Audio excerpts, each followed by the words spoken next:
Did Mr. Carroll fail as one of those leadership disciplines that you pinpoint? Well, I think he failed. The result was a failure, but I don't think he failed in his decision-making process. One of the things you do is you plan for these things. We call that scenario planning.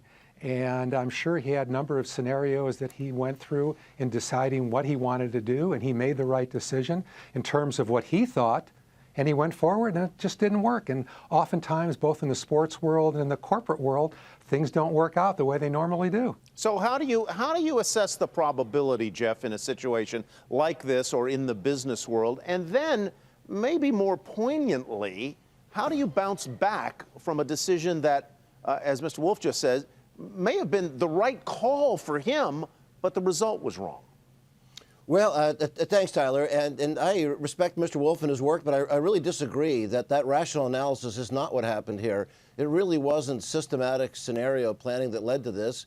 It was an emotional, panicked move. Whether or not there was grandiosity, recklessness, or just a bad call, this wasn't the rational decision.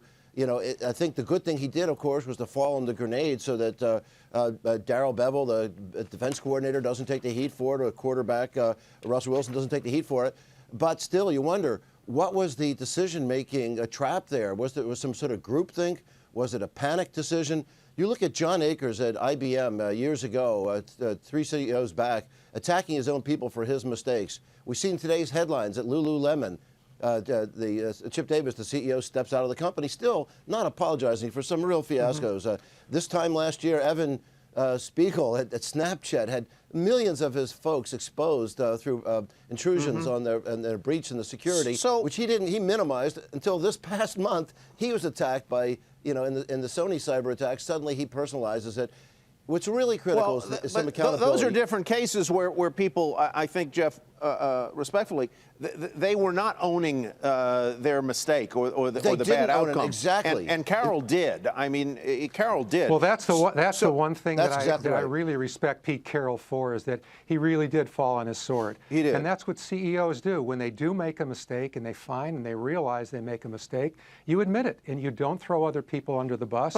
You come right out and you say, I made the mistake. It all falls on me. That's what they should do. And Mr. Wolf is right. They should do that. But many times we look at Mickey Arison and the Carnival Triumph.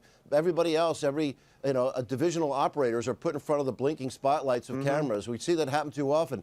Mark Fields at Ford did this really well. In their darkest days, he and Bill Ford went out showing the devastation of some of the manufacturing towns. We've seen Ellen, and they took management heat for it, saying this is the images of what our bad calls did. And that helped to motivate people. Ann Mulcahy at Xerox did this. At the new Coke fiasco, Don Keogh, the recovery was so good with Coke that people thought that maybe Don Keogh, as president, had engineered this as a device. He said, we're not that dumb, and we're not that smart, he told me. Jeff, sometimes the accountability really helps when you own up to it.